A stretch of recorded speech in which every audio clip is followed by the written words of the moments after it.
Hey y'all, welcome to CC's Texas Garden.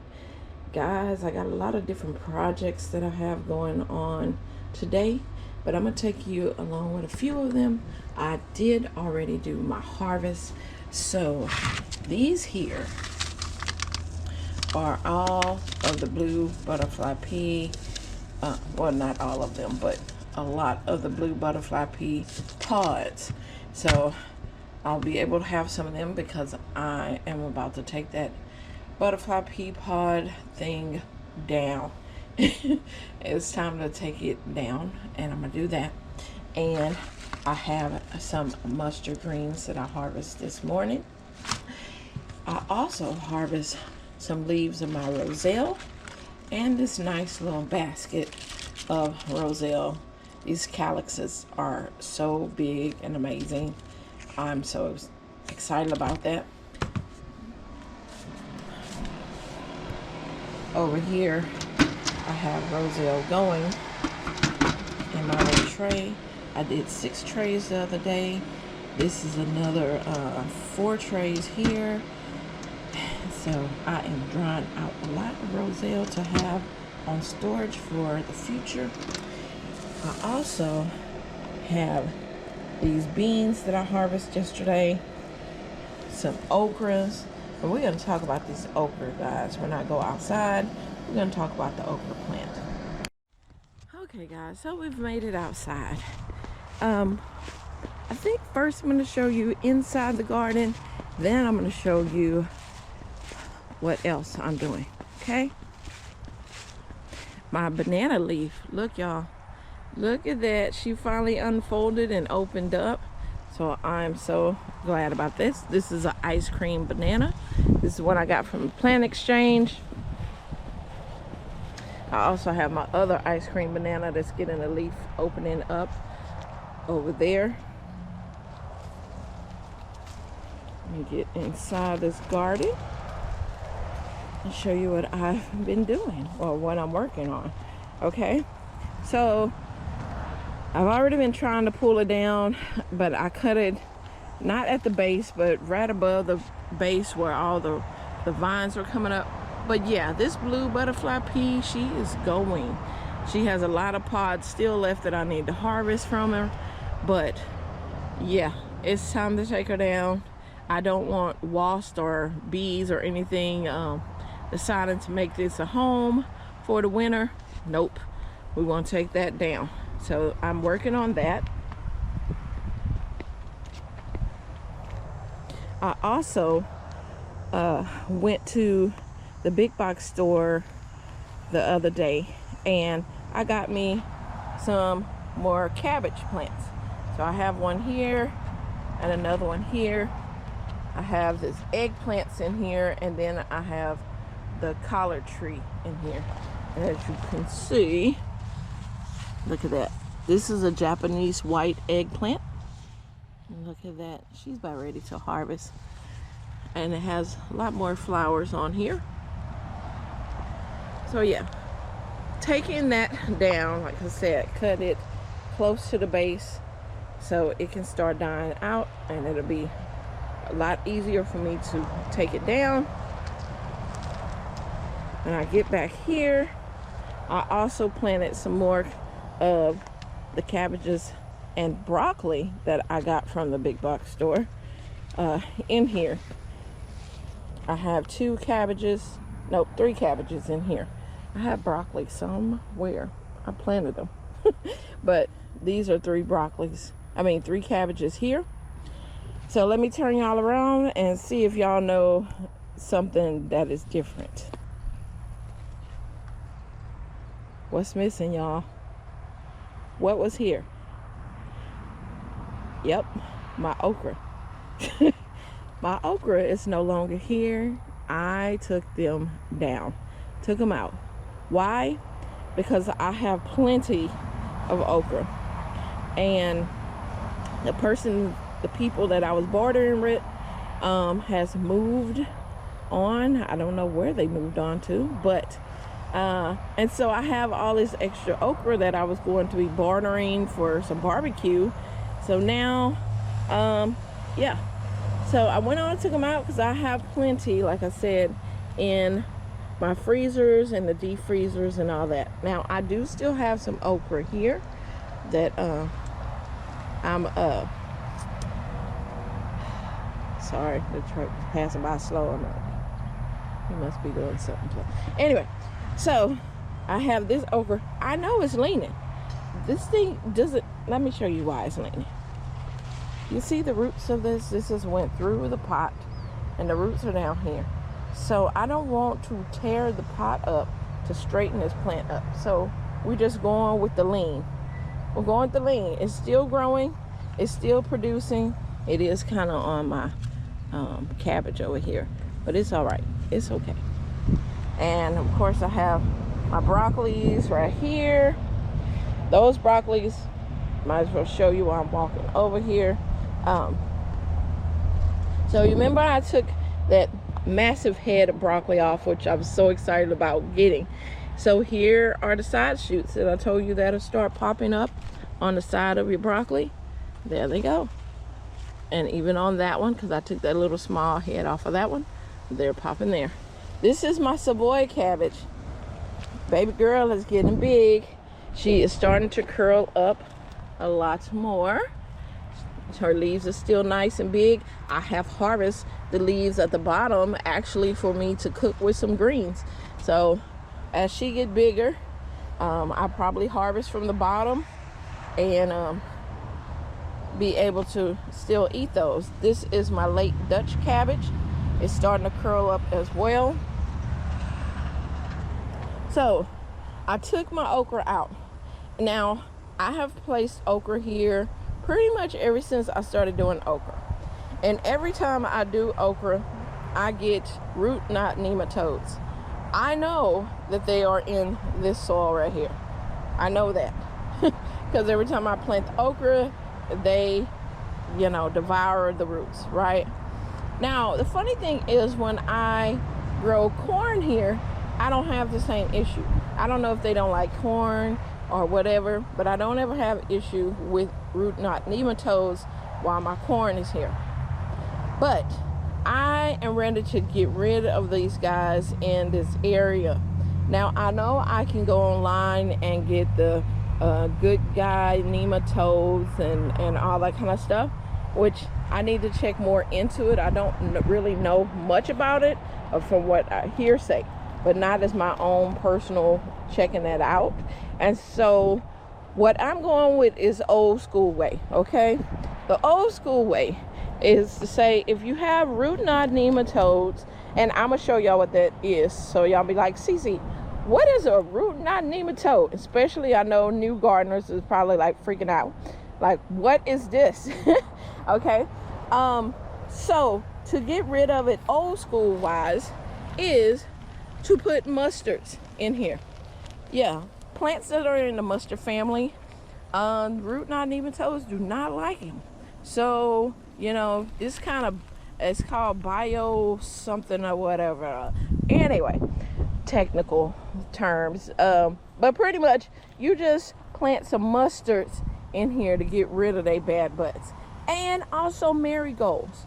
So I have both of those. I'm holding in my hand, but these mustards here, there are 200 in a pack, and I put 2 packs in this little baggie here. So I have 400 mustards that, yes, I am about to plant in just these 2 rows that I did these 2 rows.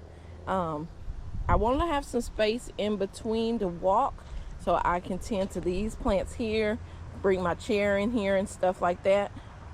So I did push these over. Are these perfect rows?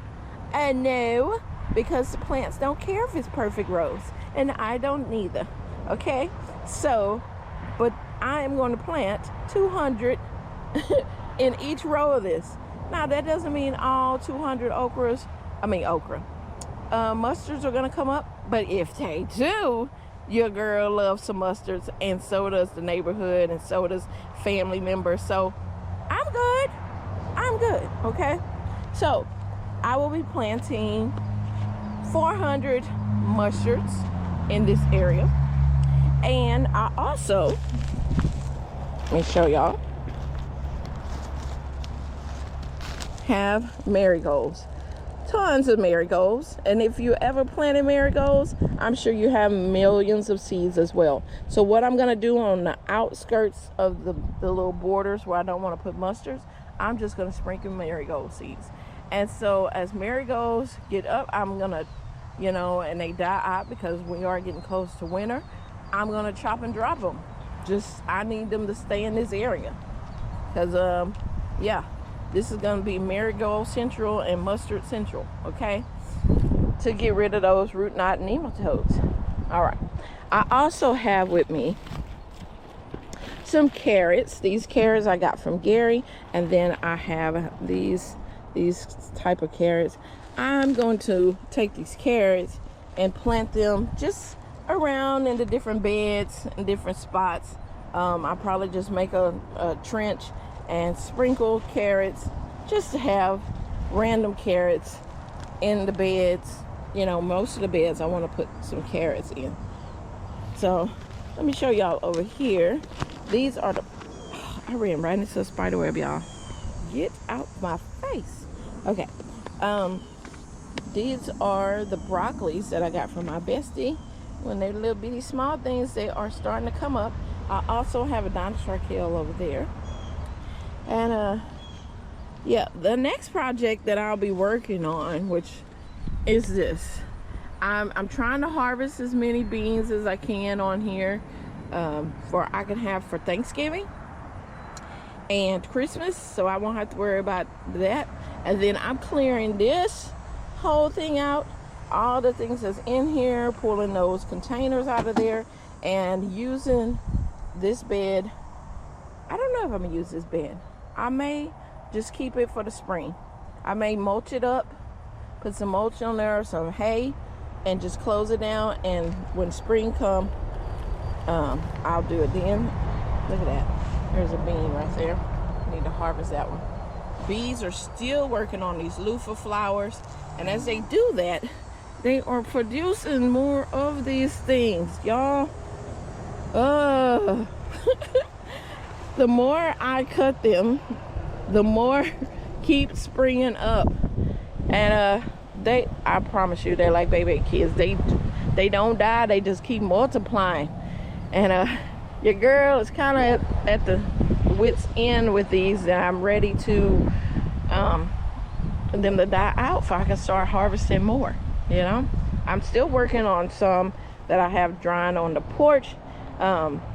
They're only drying on the porch, as you know, I keep collecting them and cleaning them up, but I'm not going to take all those in the house with me. So let's get to the root knot nematodes. Okay, so let me put this stuff down here because I will be working out in the garden today. So why not? It's a nice day. It's kind of breezy. The bugs, I'm gonna have to get some my diatomaceous earth and sprinkle these plants because the bugs are out to eat them. They're out to eat them. All right, let's go around. We still have our lantana. This girl is doing amazing over here. You know, she's by herself. She's just living her best life. These are ham and eggs lantanas, and she has more seeds for me to collect. But yeah, okay. All right, as we're making our way back, look at my cranberry hibiscus. Isn't she gorgeous? And I have a stake in there, but you would think she would be standing up. No, she didn't push past the stake, and she's still leaning. But y'all remember she was a little small thing that I got from my bestie, and look at her. Cranberry hibiscus. You can harvest the leaves and make tea, and also these flowers, whenever they start blooming, I definitely want to collect some so I can have, and I can make tea from that. And y'all, while I'm back here, we got a treat going on. This is October. Let me tell you, just as we confused about this 80-degree weather in October, so are the plants. Because look at this. This is one of my thornless blackberries, right? Y'all, this is October, and we have blackberries, and I have a little snack. Yeah. That's crazy. I have strawberries that are trying to bloom and blackberries. Oh my gosh. It's like summer in my mouth. Okay, let's go. That was delicious. All right, we're gonna get back here and talk about this root knot nematodes. Yes, I just threw the stuff out. Did I do, yeah, I just threw it out. Okay, so let's talk about what root knot nematodes look like.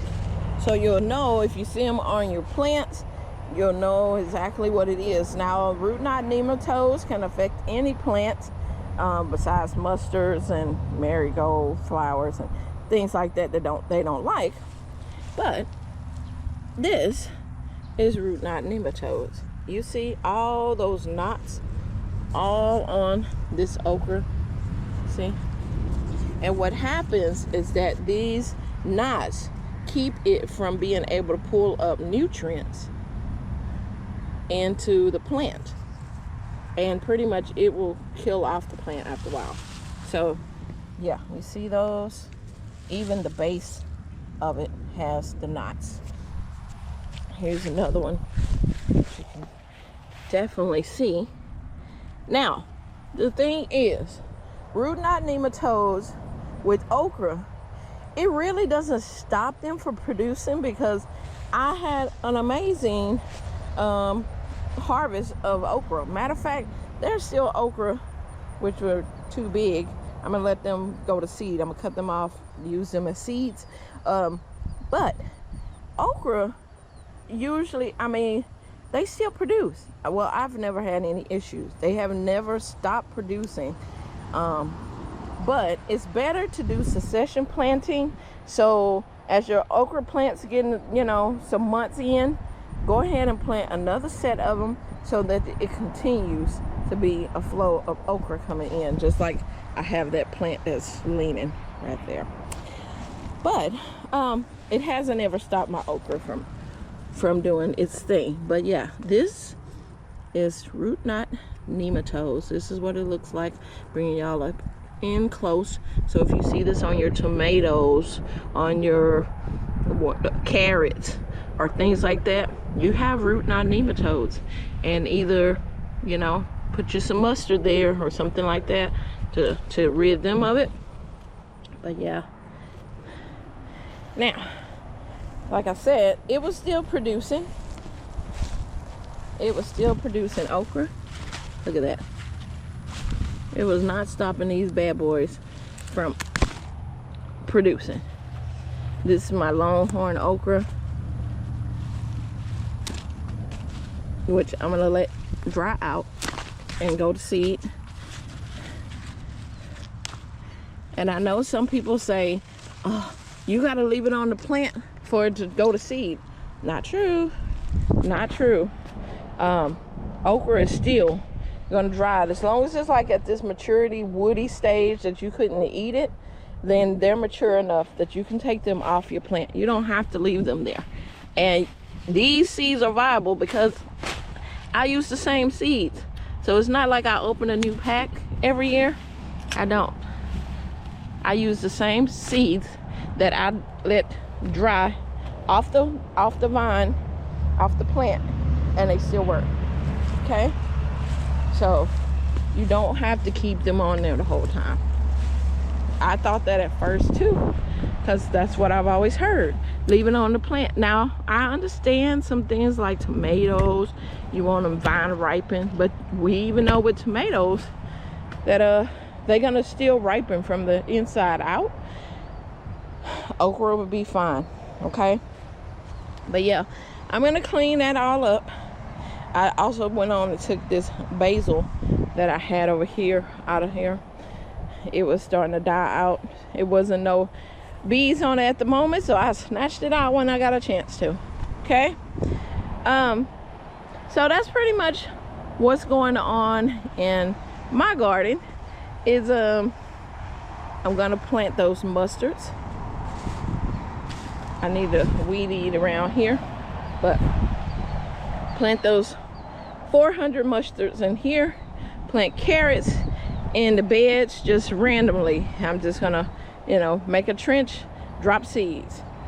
With that, I'm not gonna take y'all along with that because I want to enjoy my garden today. So and I am not camera worthy. Your girl got her moo on, and so that means that everything is free.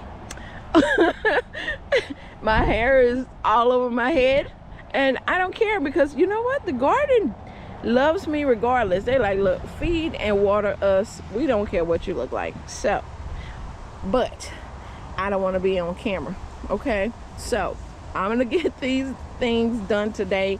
I just wanted to bring y'all along and let you know that, yep, these okras are out of here. Now these are still here, and I have an okra plant in the back with my Jamaican sorrel. They're still producing good, so I'm still getting the okra, but I'm eating that okra. Like as it comes in, we have an okra with tomatoes, we have a fried okra, I've just been okraing it up that way, okay, until it dies out. All right, guys, I hope you enjoyed this video and kind of getting to know what a root knot nematode looks like, and what I'll be doing in my garden. If you haven't subscribed to CC's Texas Garden, come on and join us. I mean, this is fall season for us, even though it is 80 degrees in October. Y'all, just hang in there, okay? If you are subscribed already, go ahead and make sure that you hit that like button so YouTube will know that you like my videos, and they'll send it out to other people that can discover my channel. All right, guys, I will see you on the next video. Bye.